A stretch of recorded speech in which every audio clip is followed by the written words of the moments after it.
Hello and welcome to another exciting webinar at Inside IIM. I'm your host, Akshay Sirsalewala. For those tuning in for the first time, let me introduce myself. I'm an IIM Kozhikode graduate. I'm currently working in the strategy and CDT division at Deloitte India. Today, we talk about everything you need to know about consulting. What do consulting firms look for in a candidate? How do you ace consulting interviews, etc. All your questions will be answered. And to answer these questions, we have a wonderful panel. Three individuals who've been there, done that, and have extremely successful careers in consulting. So let's begin. We start with Sandeep Das, who is an alumnus of IIM Bangalore. He's the global foresight lead at Mars Wrigley, ex-director at PwC, ex-Accenture, and ex-Marico. Thank you so much, Sandeep, sir. It's a pleasure to have you here. Thank you so much. Thank you for the invite. Great. We move on to Mr. Thomas Puruwala. He's an alumnus of Melbourne Business School. He's a board member and managing partner at Arthur D. Little, probably one of the oldest consulting firms in the world. He's also an IIM faculty, ex-IIM faculty. Thank you so much, Thomas, sir, to join. Thank you very much. Sir. Okay, last but not the least, we have Mr. Havish Madhvapati. He's a founder of Havish M Consulting and a receiver of the 40 Under 40 Innovators Awardee. He's also an ex-Coca-Cola, ex-Reckitt Benckiser, and he's been a part of Traverse Strategy Consultants. Thank you so much, Havish, sir, to join. Pleasure, Akshay. Right, so as you can see, we have a wonderful panel. Guys, if you have any questions, please post it in the comment below and we'll try to take up as many as possible. So let's get to the main topic. We see the consulting industry is growing at a compounded annual growth of 30% year on year. Nearly 5 million people work in the consulting sector across the world. And by a recent survey by Inside IIM, 23% of the MBA students voted consulting as their most preferred sector. So clearly, consulting is extremely popular. But how do you understand if it's a right fit for you? This is where experience comes in. So Sandeep, sir, my first question to you is, how will a person understand if consulting is the right fit for a person? Thanks for the question. And Akshay, I think it's important to look at it from a very practical point of view. I'll go back to my journey. For a lot of MBA students, if they don't know what they want to do, so some MBA students come back and say, I want to be an investment banker, I want to be an entrepreneur. If you are not sure what you want to do, and at the age of 24 to 25, that's very normal, consulting often makes a lot of sense because it's an excellent finishing school. You have exposure to various industries. So if you're not sure what you want to do, then consulting often makes a lot of sense. The reality on the ground is it's not so much about a fit. It's actually led by peer pressure. Consulting has a lot of glamour in campus, whether it's the hotels, the flights, the lifestyle, and it's often the peer pressure and the glamour that makes people do it. Great, great. Thank you so much for that, Sandeep, sir. So moving on to the next question, and this is particularly important for all the MBA aspirants who are viewing this. Now, what do consulting firms actually look for in a candidate while shortlisting their CVs? And especially for people who are freshers or who have only 1 to 2 years work experience, we want to understand how important are past academic scores, especially while shortlisting. Thomas, sir, if you could please answer that. Good. Thank you very much. Yeah. So as you all of you can easily imagine, the number of students that are applying for consulting is maybe 100 or even 100 times or 200 times the number of candidates that we can absorb, right? And hence, as a shortlisting mechanism, we have to definitely apply some criteria, and hence we will definitely look at academics, right? Because, and I'm not saying that academically the best student is the most suitable candidate for consulting. I cannot even prove that with experience, right? but at least being in the top is very good, at least in the top 10% or something like that. But I have not, once you have been able to come to the top 10%, then trying to differentiate between the first student, second student, the 10th percentile student and all of that, I don't think there is significant difference, but you have to be at least at the top 10%, because otherwise I think that candidate, the fact that he was not able to come to the top 10%, it may not be suitable for consulting as an initial criteria, right? The second very interesting input, which I find that many candidates may not even think about it this way, is that they think that experience is very important. And maybe some of my other panelists may, I don't know what are the views of other panelists on the discussion today, but at least from my perspective or from R30 Little perspective, what we are looking for are people, whatever you did, you should have been good in that. It doesn't matter what you have done. Because when we are hiring from an MBA school, the number of years of experience that you may have, especially from the IIMs, are averaging around 0 to 2 years experience, right? It is not like other MBA schools in which maybe the 1 year MBA course in which people may have 5, 6, 8, 10 years of experience, or 4 to 5 years of experience, right? And when you have that many years of experience, then the logic may change. But when you have a lesser experience, the point is not whether you have done IT or whether you have done marketing or whether you have done HR or operations, because what we are not hiring you is we are not hiring you for the experience you have in IT or HR or process, because 1 year or 2 year experience is not what you need to do a good management consulting in any field. But the question is that whatever you have done, were you very good in that? And the fact that somebody from an engineering or an economics or a literature background started IT and became good in IT, or started in marketing, became good in marketing, started in process redesign and became good in process redesign, he became good in something that he was not good at, he was fresh. So the same person will be suitable to pick up consulting and we become good in consulting, right?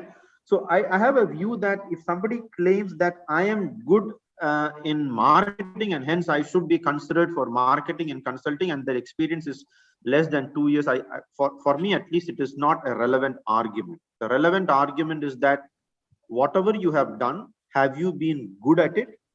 If you have been good in what you have done, you will be going forward, you will be good at what you will be given in consulting. And I have seen that in real work also, because I have consultants who comes and say, Thomas, I want to do telco, and if you give me a telco project, I will be good. If you put me on aviation, I don't like aviation, and hence I may not be good in aviation. And then and there are some other set of consultants who says, Thomas, give me a good project, I will do it. And the person who claims that I will be good in aviation and not good in telecoms is actually not good in anything. Seriously, right? And somebody who says, Thomas, you give me whatever, I will do it. You give him anything, he will be a good consultant, right?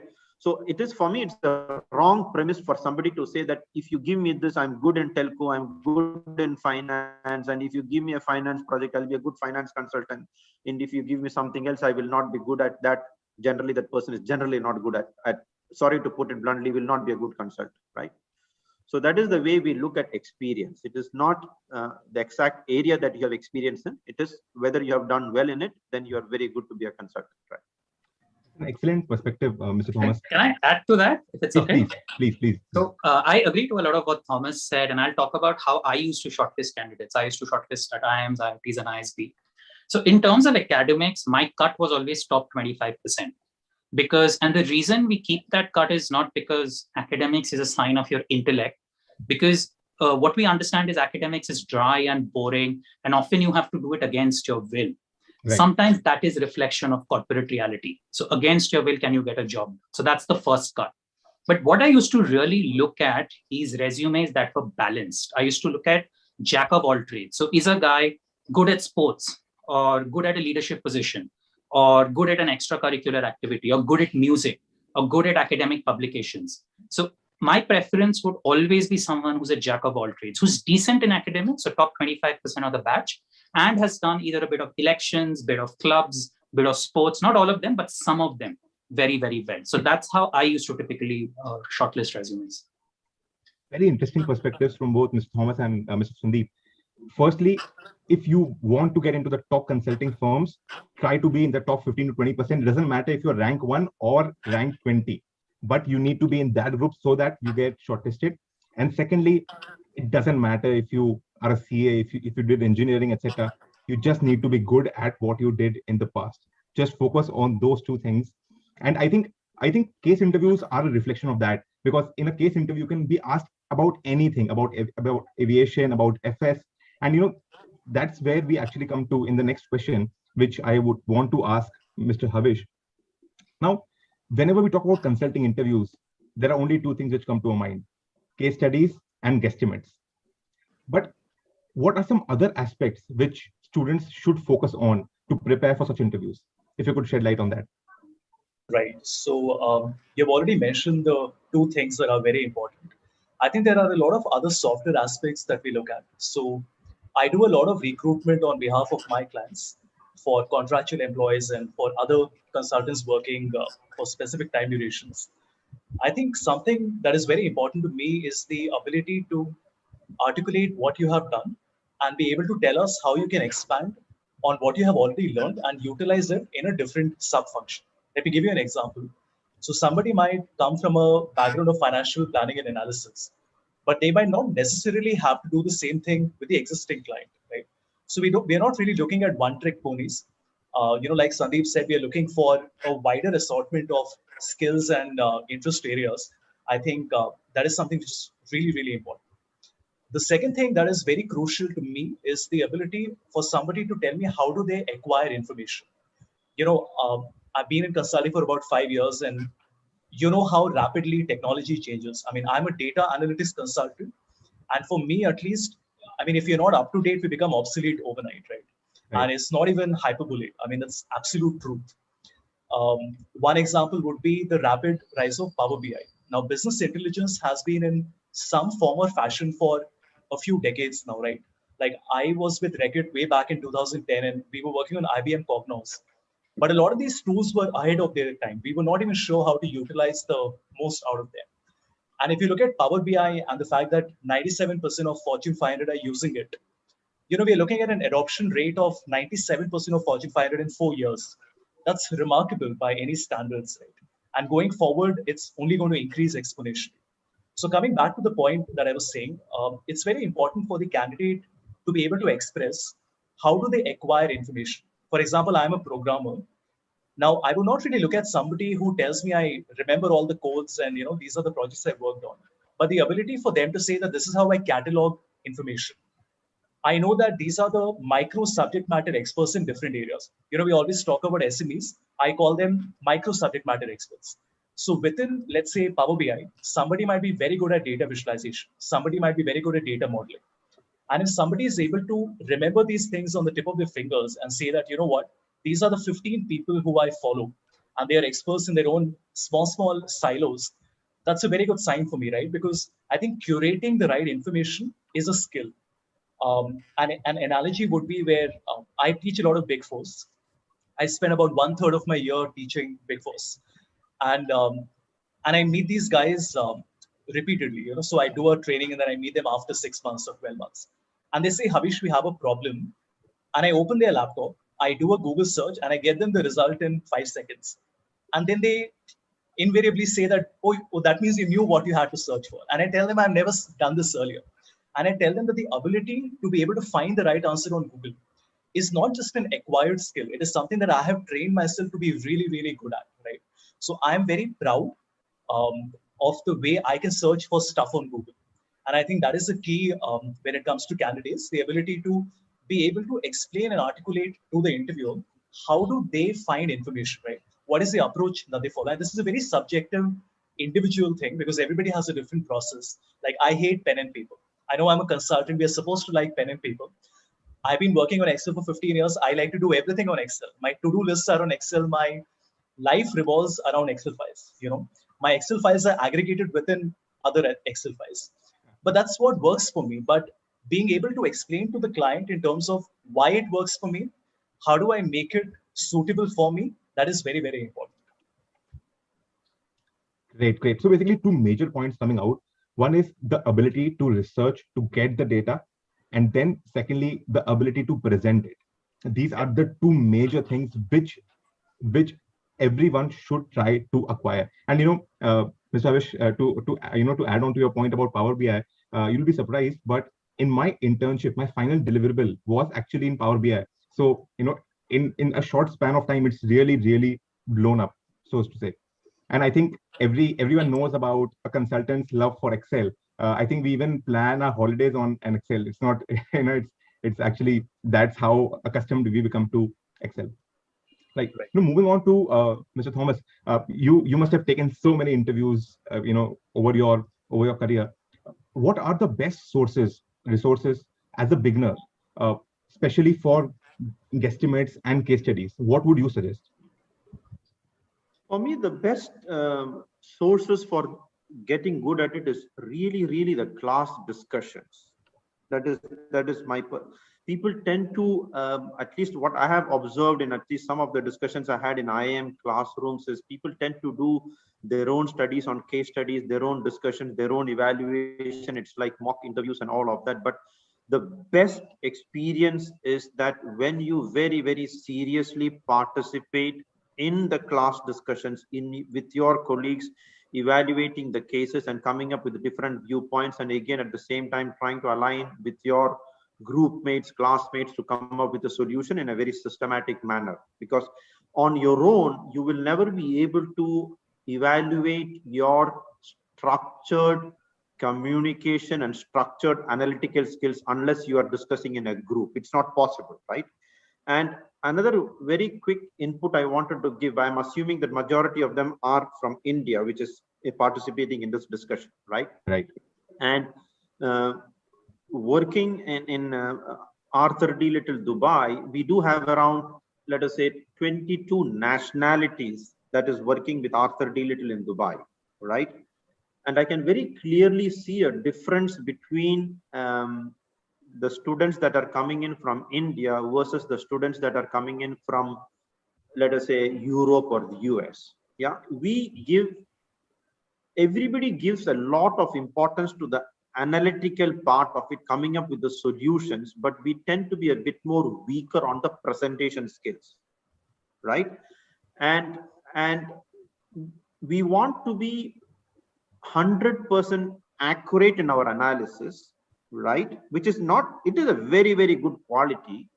And I'm not saying that you need to compromise on your analytical skills, depth and variety of analysis that we do. But what we need to understand in consulting is what you analyzed and what you concluded is irrelevant if you are not able to communicate that to the client. Because see, you have to understand that consulting is about analyzing something and presenting it to somebody, to a client. So let us say you did 90% analysis and you conveyed only 60% of it in a presentation, versus somebody did 70% analysis and conveyed 70%. It is debatable on which is good, because if you did 100% analysis, but your communication is quite weak and you communicated only 60%, the client has got only 60% of the value, right? They did not get what you have analyzed. What you have analyzed is irrelevant for the client if you did not present it and the client did not understand that, right? So the live discussions in classrooms, evaluating cases, understanding whether people are convinced with your logic. If they are not convinced, are you able to change your viewpoints and get to an aligned view in a group discussion, is by far the best experience, right? And another very important aspect is that if you look at really what is required for a consultant, I will even make a very controversial statement that it is actually in contradiction. The requirements of a consultant is a very serious contradiction, right? Because you want somebody to be extremely intelligent, right? One of the most intelligent people, but the intelligent people that at least I've worked with tend to be less of a team player. Tends to be, I cannot say 100%. It's going to be very impolite to make that statement, because there are very intelligent people, class toppers, who are also very good team players. So I will never make it as 100% statement. But the point is that when you have been best in your school, class topper, everything is, you have been told by everybody that you're very good, which means you consider yourself at a level elevated versus others, and you don't appreciate the benefit of participating in discussions because you think that you are the best. See, what is the purpose of a team? A team is you learn from each other, right? That is the philosophy of a team. Why do we work as a team? Because in a team, we always believe that everybody is contributing into a discussion. That is why we need to work as a team. As an individual, I will not come up with the best outcome.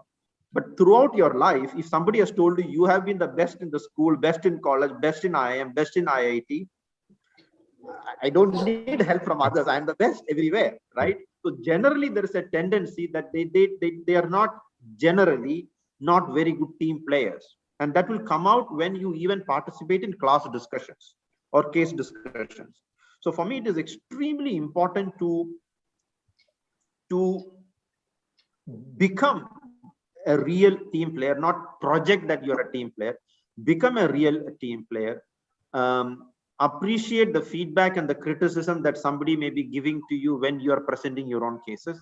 Never making an assumption that you are right and whoever is countering you are not right. Those things cannot be there for a consultant. And if such qualities, and majority of them are coming in with such feelings or attitudes, and I will not blame them personally, it is because of the environment by which they grew up and the feedback that they have been given, and they have been projected as very good, and somehow it got into your mind, and that continues in your career. And that is not at all a good quality of a consultant. And these are the things that we need to watch out. And doing things on your own and studying cases and evaluating cases on your own without a group discussion will never allow you to learn and appreciate and develop these capabilities, right? Basically, two major. Okay. Can I add to that? Please go ahead, Sandeep. No, I think Thomas makes some very interesting points, but I'll also add from my personal experience what I had looked at in terms of resources. So one is obviously the case books everyone does when you're in business school. Your seniors will give you a case book.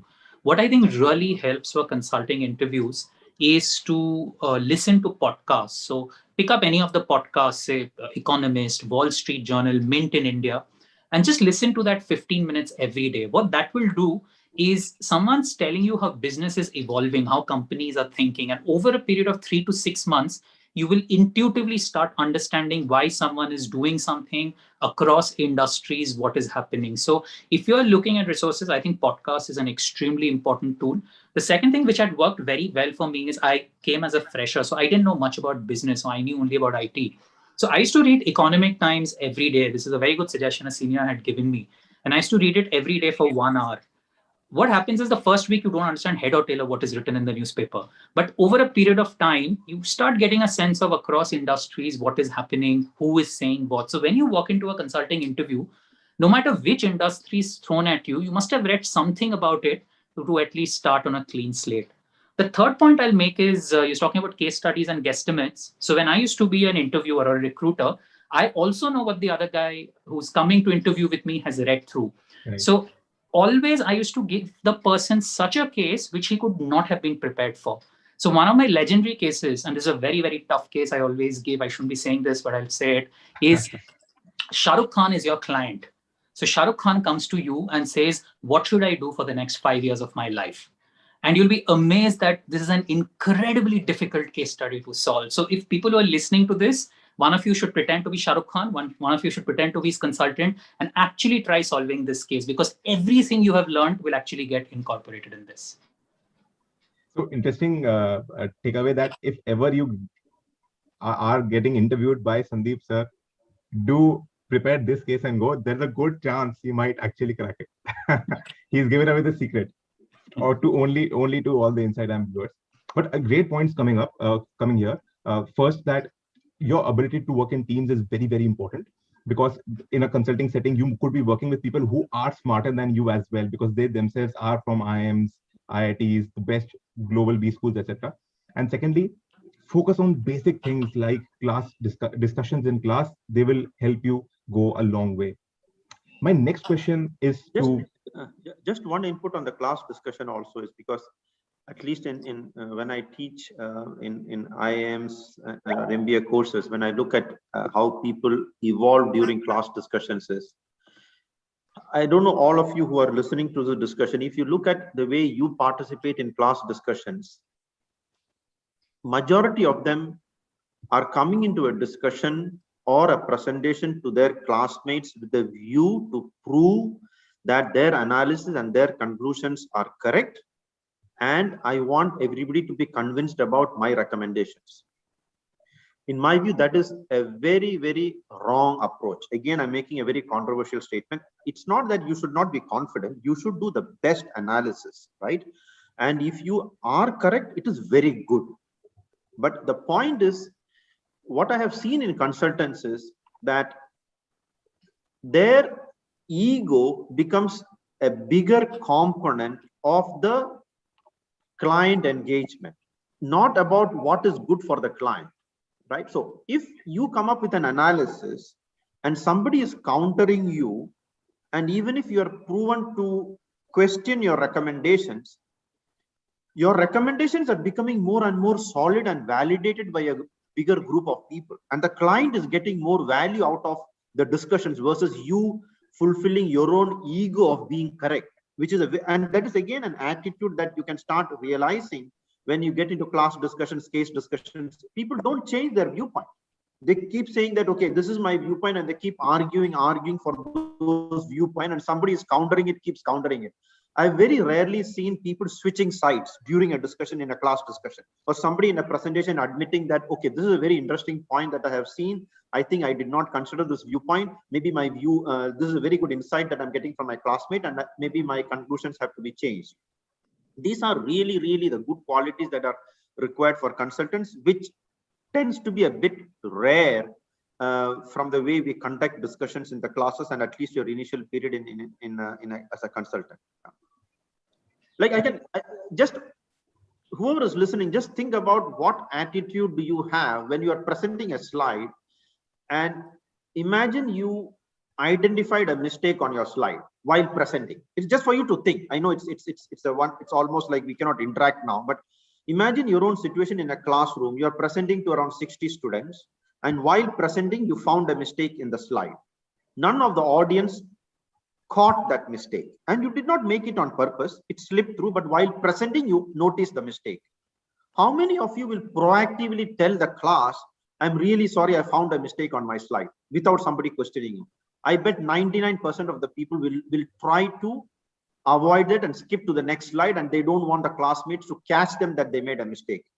But look at how really bad that situation is.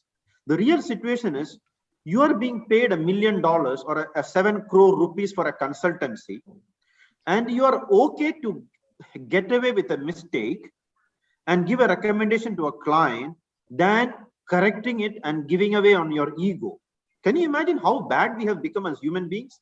But that's what we do. We make a presentation. If nobody catches a mistake, we don't proactively go and tell people that, sorry, I made a mistake, I need to correct it. And you're willing to give a wrong recommendation to a client who has paid you. You see what I'm saying? So for me, these are very, very important qualities of becoming a good consultant. You have to develop these things as a student in class discussions, in case studies, and all of that, right? And unfortunately, whatever I'm saying, these are not the qualities by which people come into. It takes some time for them to understand this, appreciate this, and change. But they are very smart. So the moment they understand it, they change, because they're very intelligent people. And then you get some inputs, you are very capable of quickly correcting yourself. So that is a good thing about the students coming in, because they once they appreciate these things, they are able to adapt to this. But that is not how majority of them are trained, and that is how they come into consulting, unfortunately. Great point, Thomas. Basically, you need to be able to step back if you know that you are wrong.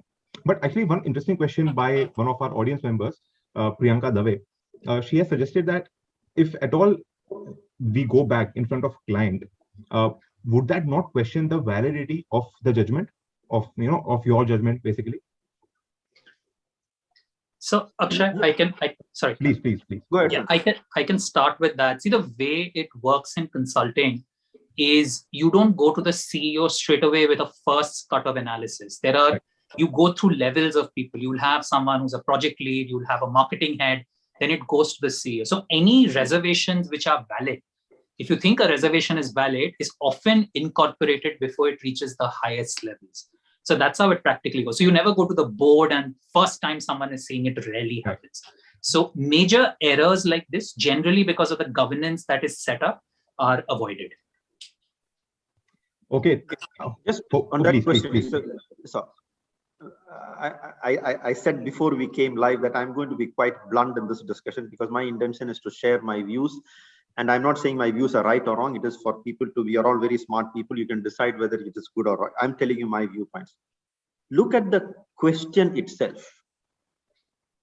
Can you repeat the question? Just repeat the question. I want to convey a message from the structure of the question itself. Basically, the question was, if I'm changing my analysis or recommendation based on the suggestion by the client, would that not question the validity of my judgment? Correct. So look at what is important for the person.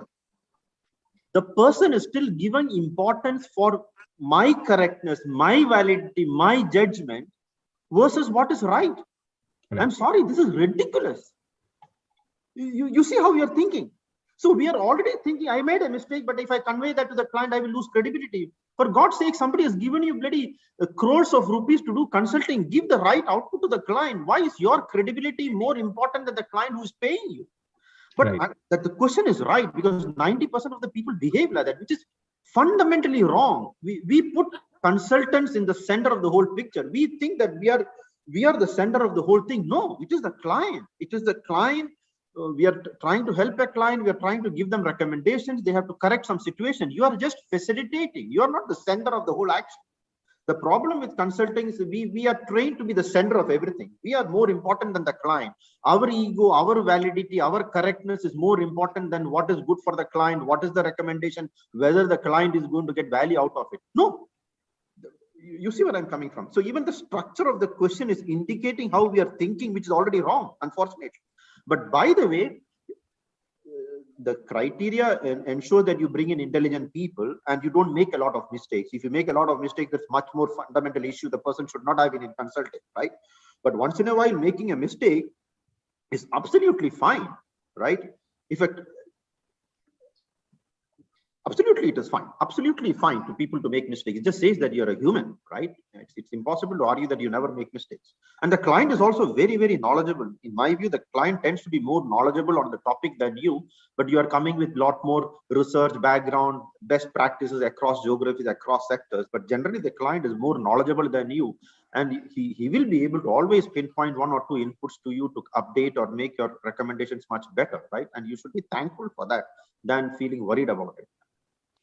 Right, because at the end of the day, it's a collaborative effort. So you will learn something from the client will learn something from you. Exactly. I hope that answered your question, Priyanka. We've not seen Mr. Havish speak for a long time, so let's direct the next question to him. I think you are the best person to answer this. What is the difference between working in, let's say, a boutique consulting firm as compared to working for large corporates or large consulting firms like MBB or the Big Four? What do you think is the difference? Right. So nothing and everything. Right. So having started a boutique firm, it was going through hell. Right. It's very difficult to get an entry, and I think everybody shares the same journey. Being an entrepreneur in consulting, it's very, very difficult due to very tangible factors. Right. The fact that clients already have an association with the consulting firms, they have worked on several projects. There is an understanding. There is a relationship. It takes time to build that level of credibility, right? I think the decision is not taken purely on the merit of my capability and my analytics repertoire of skills. There are several other factors that come into play, right? So that was one of my initial learnings, to understand that I can't ride on the merit of my ability to work on Excel or to create a model. I mean, that's only one part of the entire spectrum of services that I have to provide. So it took a while. But I was very fortunate because I was working with certain firms where I was stationed there for four to 5 days a week. And then there were guys from BCG and EY who used to, we all had a room, right, where we used to sit. And I used to be like that fly on the wall, very quiet and not helping. But I used to help them a lot with their Excel problems, right? That's my core area of expertise. And there was a lot of learning. And I think it happened very organically for me. I'm not sure if other entrepreneurs and independent consultants have had the same story to share, but for me, it happened very organically. For me, I never intended to be a consultant, right? I mean, for me, I was an analyst, right? I was a data analytics guy. For me, I work best with an Excel file.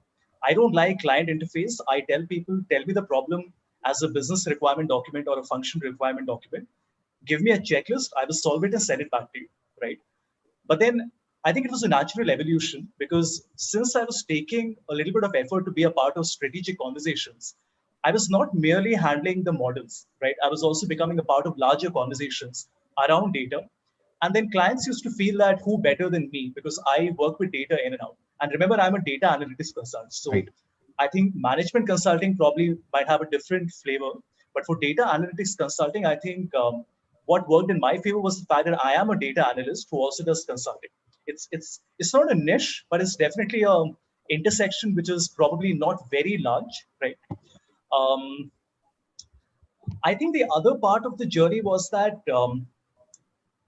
you have to train yourself at understanding what are your areas of expertise, right? So I think in being able to say no to the client is super important. And clients used to be very surprised when I used to tell them that I don't think I can do this for you, or I think that I need to get the right subject matter expert. You Right. can't be a yes man. You can't say yes to everything. But that is the point of difference between a boutique firm and being from one of the larger firms. Right. Larger firms have that bandwidth, right? Larger firms have that access. They have that bench strength. So they're never going to say no to anything because they know they have the resources and they will produce people as and when required. I think as a boutique firm, you have to be more cognizant of your limitations. I think that's very important. And another point I would like to make is the fact that you don't always want to do new stuff. As a consultant, I think we all want to do new things, right? Especially entrepreneurs who want to get into consulting. They want to change the world. We want to Right. completely flip over the client processes and we say that everything is bad and we want to change the entire thing. And the truth is that 90% of the work that happens is routine. I think Sandeep mentioned that in the beginning, something on the lines of, how it's the standard routine work that happens most of the time. So I think it's the boring thing that you have to get used to doing and you have to excel at it, right? So I was pursuing my PhD, which I dropped out of. I'm one of the rare cases who's a PhD dropout after spending 4 years and doing 80% because I wanted to start my firm. So I took that leap of faith and I left my PhD. But when I met my PhD scholar for the first time, I was pursuing my PhD in digital marketing, and I had some crazy ideas. I wanted to change the algorithms, and I wanted to go to Google and tell them what they should be doing. And my guide said that every PhD scholar goes through that phase where we feel that we want to do something new, and the truth is that 1 in 10,000 thesis is actually something new. It's nothing new that you're doing. And the moment you accept that fact, I think you become a better scholar. And in our case, you become a better consultant, right? So you have to work with the client. I think we are very narcissistic. Thomas mentioned that point. I think we're all trying to say yes to everything. And as a data analytics consultant, when I create a dashboard, when I look at it, I'm almost trying to make myself happy with the dashboard. It's not about me, it's about the client. I don't want to use the colors and I don't want to present the KPIs and keep the order of the flow to please myself. I want to please the client, isn't it? Right. But I think this naturally happens to everybody, where all data analysts and data scientists, in a way, are narcissistic. We want to pick up a complex model. I will not pick up a linear regression. I will use a k-means or a decision tree. Why? Because we feel more proud that we have handled a complex model, even though it wasn't required, right? And the client doesn't care about it. Why? Because linear regression doesn't sound fancy, right? Like you don't want to go to a client and say that I created a y equal to mx plus b for you. You want to make it sound fancy. You want to say I used a classifier. You want to say I used a neural network. And I think at some point you have to understand that who are you working for? Like Thomas said, you're working for the client. The world does not revolve around you. And I think being an independent consultant is even worse because, and whoever is aspiring to be an independent consultant, I think the biggest challenge you have is the lack of a peer group support. When you have access to seniors, people who have already been through Right. that journey, you have a sounding board. I think being independent, the problem is that you have to seek information, you have to seek mentorship, right? And when you stay in your own shell, you don't know what you don't know. For me, because I work with a lot of CXOs, I love to speak to them and I keep on poking them and making sure that I absorb as much as possible. But I think that's a very important challenge that everybody has to keep in mind. Whoever is aspiring to be an independent consultant, the biggest challenge being the fact that like I started fairly early. I came into consulting at 30, and I was not from a consulting background. I was in FMCG, I was in academics for a couple of years, and then I was in marketing research. And I realized that there's so much I don't know, and I don't even know what I don't know. But I took that up as a challenge, and I started to work on that. One more thing I would like to mention, this is actually an answer to the previous question you had asked about how to prepare. Micro-credentialism is very important. I speak to CHROs from different companies, and everybody talks about how giving access to Udemy and Coursera in organizations is old now. There was a time 3 years back where an organization would be very proud of the fact that, see, we have given everybody access to Udemy. And believe you me, 90% of the completion rates are where people put it on auto video play and they just say that, we have completed the course. It's a loss for everybody, right? Nobody is winning from it. And micro credentials are very important. So a lot of students ask me, should I pursue online courses? Now, my short answer is absolutely. Never leave the opportunity. In the last 6 months, I have the exact count. In the last 6 months, I have done 118 courses on LinkedIn Learning. But you know what? I haven't completed all of them. This is a very important point. The problem with consultants and all the top creme de la creme of B schools is that we want to achieve perfection. And I think perfection is what will kill you. The moment you say that I have invested money and time and effort into a course, and I think even if I don't find value in it, I should complete it, you're making a mockery of the entire thing, right? Like you don't go for dinner and the food is bad and you say, you know what, I've paid for it, so let me at least eat it. It just doesn't make sense, right? I can give you multiple instances where I purchased courses, spend a few $100s, and I feel, you know what, I don't think this is the right fit for me, and I just quit it.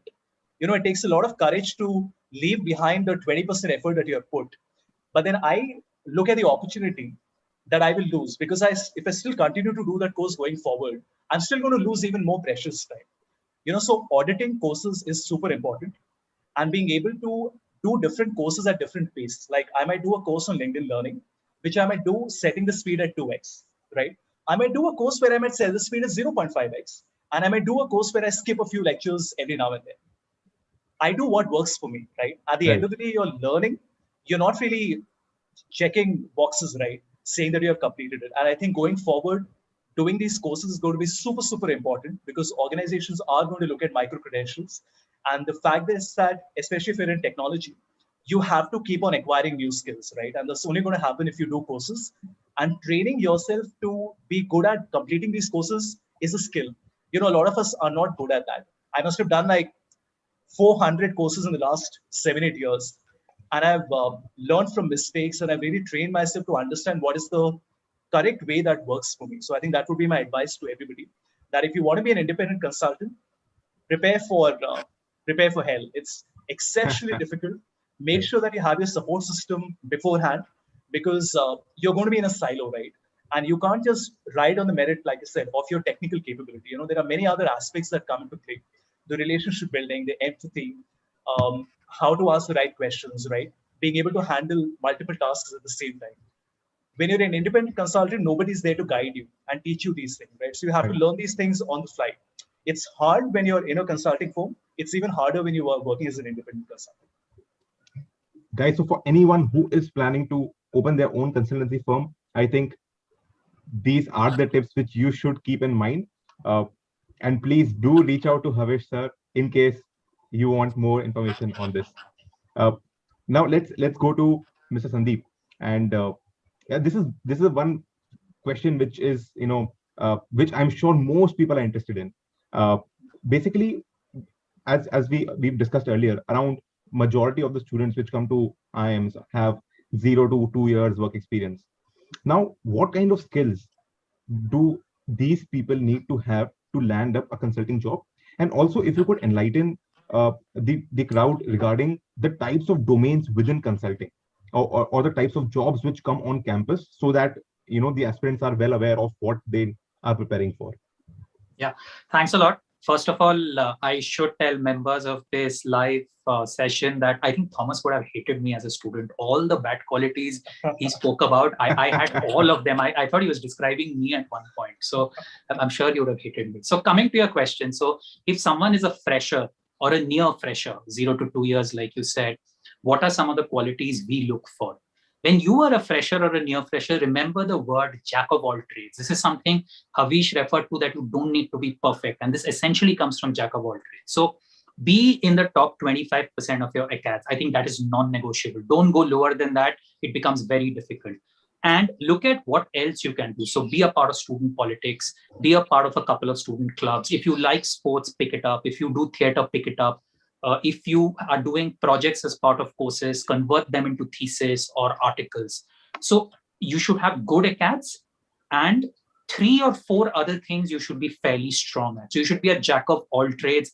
That is very, very important. And you have to understand why this matters, because when we are hiring, what do we look for? We look for skills like, can the person have a normal conversation with me? So you need to have fairly good communication skills, because you'll be talking to someone very senior. That essentially comes from your extracurriculars. Can he actually structure the problem and pursue on some reasonable logic? That comes a bit through your acads. Thomas spoke about classroom discussion. So that the academic strength often contributes to that.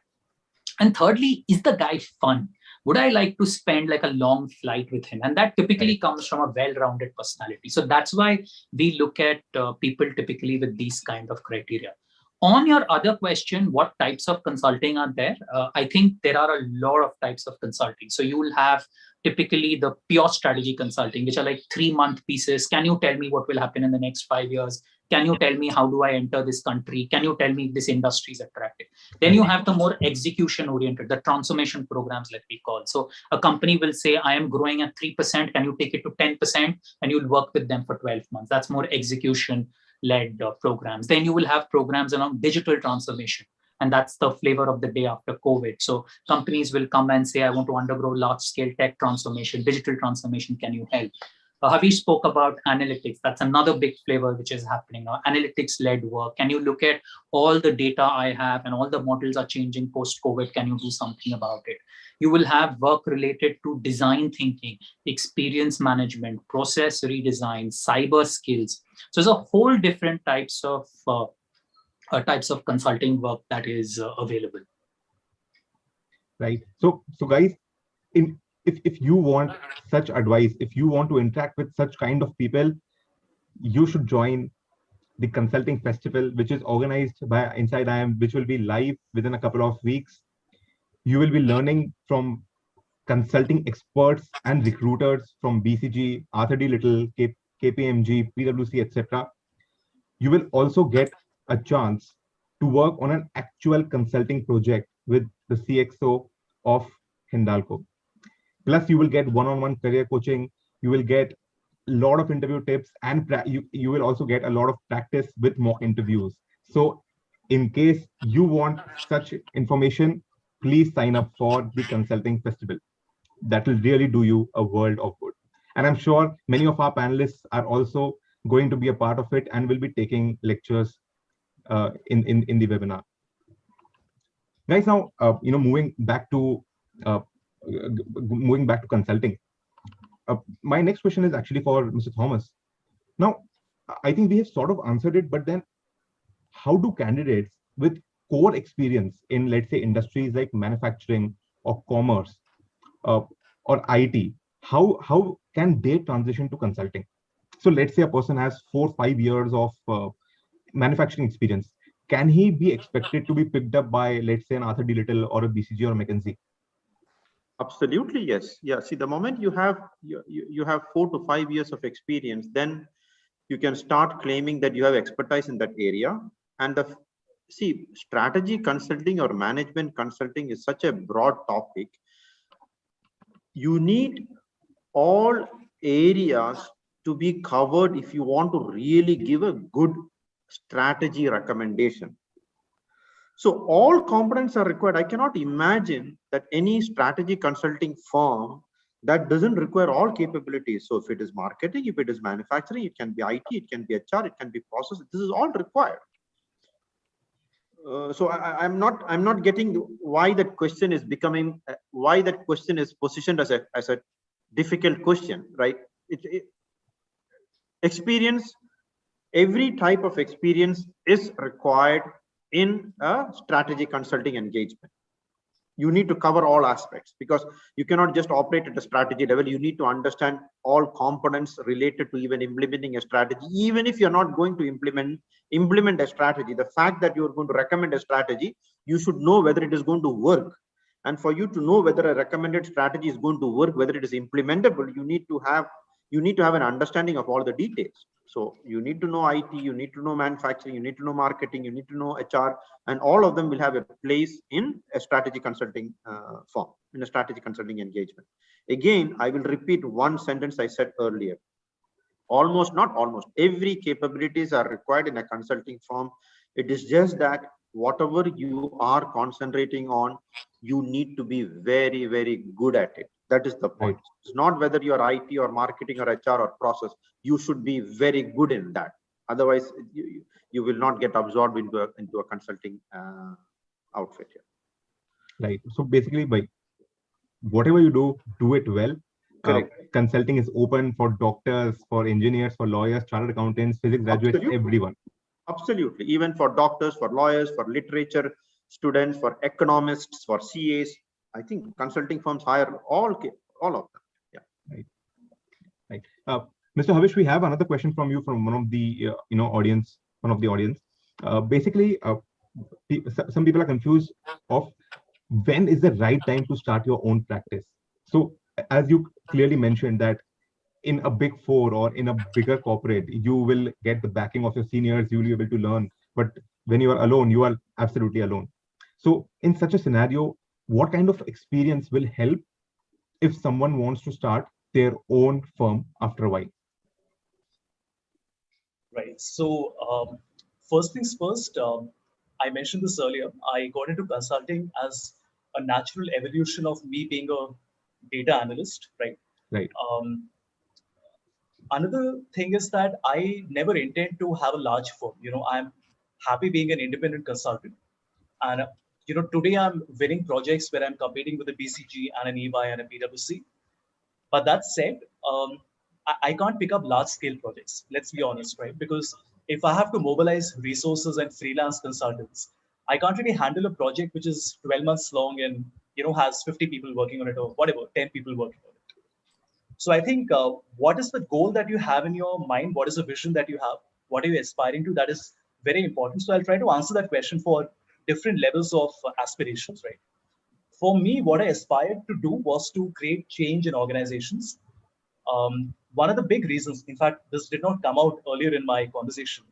One of the reasons I came into consulting as an evolution of data analysis was because I was proposing to my clients that they should make the shift from Excel to Power BI.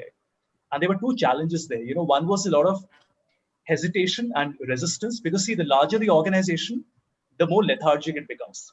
And there are many factors for that, because there are so many people, there are silos. It's very difficult to bring everybody on board. Upskilling is a major challenge.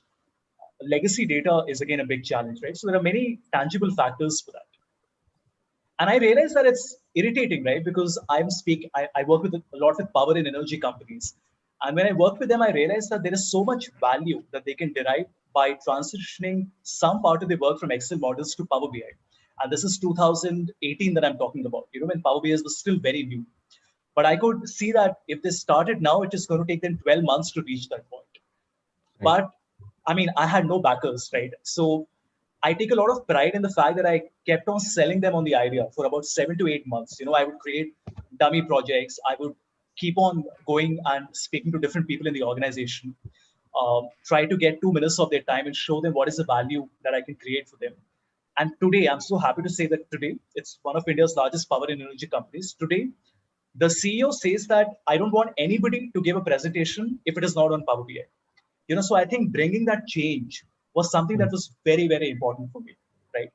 And I think that's something I continue to do with my clients. For me, the bulk of work that I do is on process automation, where the client does not really have a problem, so to say. It's more about improving the efficiency of an Excel model. So very seldom do I create an entire model for them. The model is already there, whether it's an HR model or a financial model. My job is to come in, to look at the formulas, to look at the flow, and try to improve it. Right. Because the point here is that if 50 people are spending an extra 5 minutes, 4 days a week, then it starts to add up, right? Plus, when there are so many people, that means that when you have to do a knowledge transfer to a new employee, that is going to take time. That means that there is always a higher possibility of a risk because there are more touch points. So my job usually in an organization, if I may say so, so when I speak to a CXO, the first thing they tell me is, Havish, we want to fire people. Help us with that. So I'm the guy who gets called in when the organization wants to improve efficiency because they want fewer hands to do more work more efficiently, reduce the turnaround time with fewer errors, right? And I don't take a lot of pride in the fact that I'm hired, but that I'm doing my job, right? And most of the time when I finish a project, you will see that letters are given to people. So anyway, coming back to the question, I think my journey is quite idiosyncratic. So I'm not really sure if others should be looking at my path and look at my LinkedIn profile and say, okay, this is what he did. He went from FMCG to academics and market research. It just so happened for me, right? But I think if you want to be an independent consultant, at least having a background in consulting is something I can't really comment on because I haven't been through that journey. But be very sure where you see yourself 5 years down the line, rather than telling the client that this is where we will help you be in the next 5 years. What do you aspire to be? Do you want to have a large firm? Do you want to have bigger projects that you pick up? Or are you happy making a change in an organization as an independent consultant? For me, there are days when I contemplate, should I have a larger team and should I be picking up a slightly different set of projects? But as it stands right now, I've been doing this for a few years. I'm happy working independently. And I think this is what works for me. So I think that's a very important call that you need to take right at the onset. What is your aspiration in terms of the team size, right? I think that would really help you do a process of elimination and figure out what is it that you really don't want to do. So that might help. Right. Thank you so much. Thank you so much, Havish. The next question is actually from one of the audience members. That it is directed to Mr. Sandeep. You have been a columnist at Outlook Money. You've been a columnist at Times of India and quite a few other magazines. What was your inspiration behind writing a book, and that too with such a cool title like a millennial's guide to making it big? What was your inspiration behind it? Yeah, thank you, Akshay, for that. So this is the book. It's titled "Hacks for Life and Career: A Millennial's Guide to Making It Big." And what I think the larger trend is, every person that you will see in this decade will have a primary career and will have a secondary career. For me, it was writing. For others, it could be theater, debating, swimming, playing. It could be any of that. Writing was a place where I could direct that energy. The reason I wrote this book, Hacks for Life and Career, is as you will see some of what we were speaking in the discussion, I have interviewed close to about 100 CEOs, people I knew, CXOs, and they used to say that young business school graduates who come are not employable. There was a 95% people are not employable. And then I would speak to a lot of business school students, and they would say that what we learn in business school is crap, and what the companies train us is crap. So that was the genesis. And then I tried to map out what actually people want to learn. So from my own experience, I realized there are only 20 concepts you need to know. So how do you apply regression? Someone said about complicating regression, but how do you apply regression in the real world? How do you read financial statements? How do you manage your own personal finance? If you want to start your own firm, how do you do it on the ground? How do you make successful careers? So I built it around 62 chapters, and that's what the book is. The book is done very well. It's on some of the bestseller charts. I don't want to do too much of PR on this call, but yes, do check it out. The book is done very well. It's on the bestseller charts of Amazon. It's been featured by most leading magazines. So yes, the larger point I want to make to everybody who's listening to this is that if you want to make a career in consulting, trust me, it's a very difficult journey because you have to understand how the system is designed. Thomas was hinting at it. You have 100 narcissistic, egocentric, egomaniac, depressed people trying to fight for the top 10 spots. This is ground reality. Right. Now, whether you are in the 10 top spots or the 90 bottom spots, you are bound to be miserable. And this is a daily life that will happen. So when you have such a miserable, and you can't leave that because they pay you well, they have good brand name, you get called on sessions like this, so you can't leave your job. So what happens is then you need an outlet, you need a separate outlet. And I think that's where an alternate career starts making a lot of sense. Great. Just one quick input on while it is a very difficult proposition to be a very good consultant, but that is making so many assumptions that you are very self-centered and you want to be prominent and you want to be very famous. That is why I think it starts becoming difficult. But if you flip your feeling and you genuinely are looking towards adding value to your clients, and you believe that you're genuinely bringing value to your clients, and you're very happy when your clients are getting something, and in return you are being compensated. None of us, I'm not talking about charity consulting, I'm talking about we have a career, we need to make our own income, but the income will automatically come because of the value addition you're making. So if your fundamental thinking is that you are getting happiness by somebody benefiting, getting more value because of whatever little contribution you can make, it actually becomes very easy. It becomes complicated when you are self-centric and you are trying to be very important, and your ego, you want to take care of your ego, and that is when it becomes very competitive, very complicated, and it's a very messy sector then. Because imagine you want to give importance to yourself with a group of the most intelligent people in the world, right? It's difficult, right? How it's very difficult, right? But you change that, you say that's not the point, it's not about myself, it's about my client. It actually becomes very, very simple and easy by that. Right. As a budding consultant, a couple of points made by Sandeep and Thomas are really scary, but I think we'll have to get over them. Right. So guys, we have actually just 2 minutes over time. I hope you don't mind if we extend this by further 10 minutes. We just are left with 2 questions. Is that okay with everyone? Yeah, please go ahead. Perfect. Thank you so much. We still have audience members coming in, joining in. So I hope we can further go on for the next 10 minutes. Right. So probably the most frequently asked question in the recent times. We all know that COVID has been here for a long time, and probably it could stay. The third wave could come. Maybe there are 4th or 5th waves as well. Who knows? Now, what are your thoughts on? And I address this to all you 3 people. What are your thoughts on consulting in the COVID world? And how can one, let's say, make a career in consulting in such times, or how can he excel and be a better consultant while probably not even interacting face to face with the client? And this is for everyone. I can start with that. So if you see, what will change is the nature of work. So after COVID, so you will see a lot more emphasis on digital transformation. Everyone's going to the digital route. Havish spoke a lot about it. You will see a lot more work on analytics because fundamental consumer behavior might change. There's so much data. So the nature of work will change. You will see a lot of emphasis on cyber security. You will see a lot of emphasis on minimalist design, so which is design thinking. So you will see the percentage of this work will rise. Traditional strategy and traditional execution will exist. It's not that they will go away, but the percentage might slightly go down.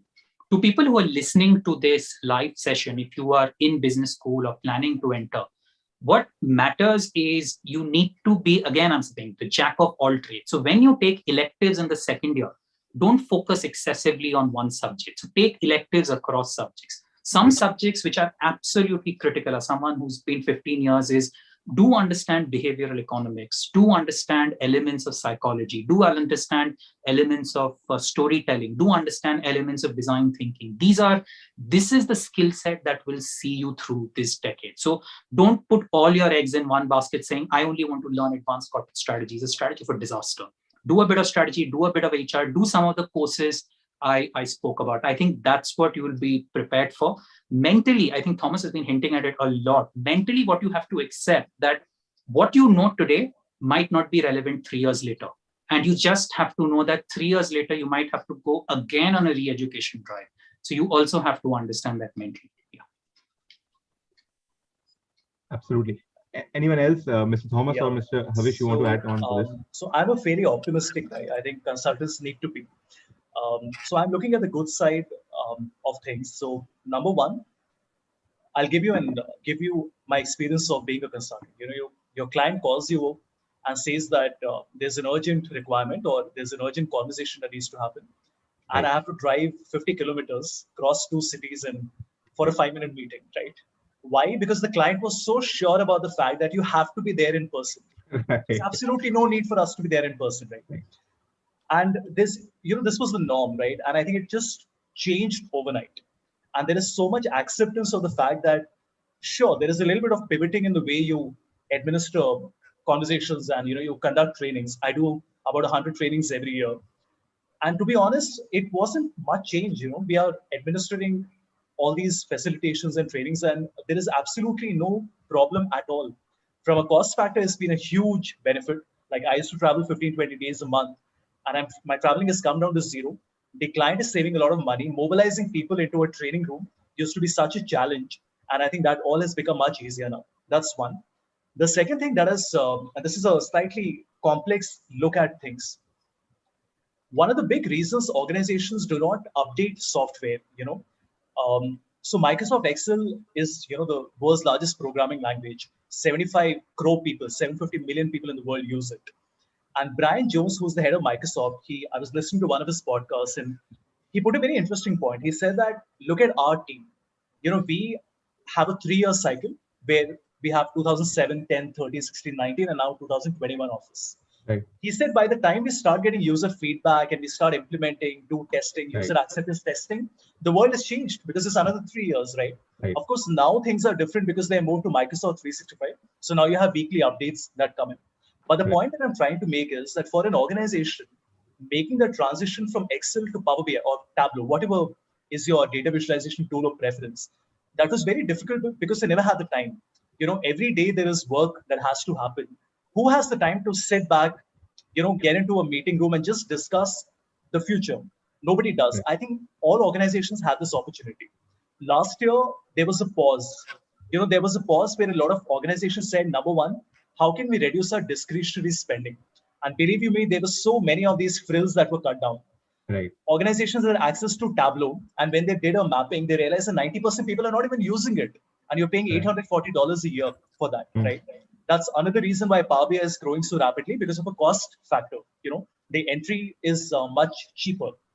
So organizations really understood that, what, we need to cut down on the frills, and they had that pause where business was slowing down, and they were able to make that transition, from one tool to another, handle the legacy data, do that porting. So I'm very happy as a data analytics consultant because clients of mine who were not able to do it for the last 2 to 3 years managed to have that shift, in the last, from March till about September, October, because I helped a lot of organizations make that shift. I think that's something really good that came out of it. Broadly speaking, I think as a consultant, it doesn't really change much. I think you have to keep on pivoting and be nimble and keep on learning. I think Sandeep has spoken about that. We don't be a one-trick pony, keep on acquiring skills. But as an entrepreneur, I have a very different take on things. I think as an entrepreneur, you are uh, very widely impacted, by these external black swan events that happen. And I think you have to withstand that, impact. You have to have the ability to handle that risk. It's high risk, high reward, right? It's even more so for entrepreneurs because the work that I used to do pre-March last year was mostly discretionary consulting work, doing additional trackers, customer surveys, employee surveys, feedback, creating additional models, forecasting. And, the first thing that gets cut down when money is difficult to come by, when cash flow is a problem, discretionary spending is what gets cut short, right? So I think to entrepreneurs, everybody has the same journey. I think nobody should be an entrepreneur if you are not thick-skinned, if you don't have the ability to withstand risk, and if you don't have the ability to handle high highs and low lows. I think being an entrepreneur, I'm not sure how it is for the consultants who work. I have a lot of friends and acquaintances who work with the consulting firms, but at least for me as an entrepreneur, I think handling the high highs is very important because you can't ride on that for a while. Next morning you have to get up and continue with your work, and dealing with the low lows is also super important because, I think that's the nature of being an entrepreneur. Right. Right. Mr. Thomas, please do share your views as well, because I think, you have had a 20+ year career. And, for majority of your life, you worked in a different environment. And currently, due to the pandemic, I think system has totally changed. So how do you think have people adapted to such a change? One quick input, I think, with which was already mentioned by both the panelists, is that the clients are definitely accepting many more online meetings without a physical presence than they used to accept, number one. So that is a positive thing. The second positive thing is, see, in the past, when we used to bring in a lot of experts into projects, some of them used to come from US, from Sweden, from various different geographies, and then trying to find out a time for them to fly in and participate in a 2 to 3 hour discussion was a big headache. And some of them will not even come for a 2 hours meeting from a 13 hours, 14 hours flight. But now, because of the pandemic and the fact that the clients are accepting to have online meetings, the quality of people that we are able to bring in is significantly higher than what we were able to bring in the past, because we can bring in an expert for 2 hours. In the past, if you want to bring in an expert for 2 hours, he has to spend 2 to 3 days, right? He has to travel, stay in the hotel, then to freshen up for. Now, the number of experts that are participating in meetings has tremendously increased. The cost has reduced because we don't, in consulting, around half of the cost is related to travel and accommodation and all of that. So we have saved significant cost. But one important point, and the number of meetings that we are able to handle in a day is much higher. Like when you're physically in a geography, you cannot do more than 5 to 6 meetings. You can do 3 meetings in the morning and 3 meetings in the afternoon. That's the maximum you can do if you are doing physical meetings. But now we can do 8 to 10 meetings in a day, or even 12 meetings in a day, right? But one thing that we should understand is that in strategy consulting, all the discussions and understanding of the issues cannot be done over formal meetings. The dinner gatherings, the discussions over a coffee and a tea before the formal meeting, going out for a team dinner with the client and all of that was extremely important for you to convey some of the messages, right? So in the pandemic, that is not possible, but you have to somehow just bluntly tell the client that, you know, I would have wanted to have a coffee meeting with you, but let us have a gathering. And I do that a lot. And that is because maybe I have been doing consulting for 20 years face to face. So I actually call a client and say, we had a formal meeting. Let us have a coffee meeting at 8 o'clock in the night. So I will even ask a client of mine to take a coffee or have a dinner with me. And the client finds it very weird, but I tell the client, please have this discussion once with me, and then you will understand why this discussion is very good. And then we go through some of the very controversial recommendations we made in the formal meeting, and then we have a coffee, and we have it's a coffee over a video, or a dinner over a video, or a breakfast over a video. And it is not normal to do that, but you have to do that. And the personal touch with clients on very controversial strategic recommendations is very, very important. And even in the pandemic, you have to find ways of doing it. Otherwise, the output will not be the same that you used to get. It's not the output, it's the buy-in of the output. You will not get it the way you used to get it before the COVID situation. Yeah. But there are a lot of benefits also, by the way, as I mentioned. Basically, what I'm getting is all the 3 people are on board that actually COVID has slightly been positive to consulting, because, you know, many frills are no longer, needed. Great. So, with this, we actually come to the end of the webinar. Before we formally end this, I would just like each of you to give one final message, maybe a one-liner, to all the participants of the consulting festival, and what they can expect in the next 2 to 3 weeks.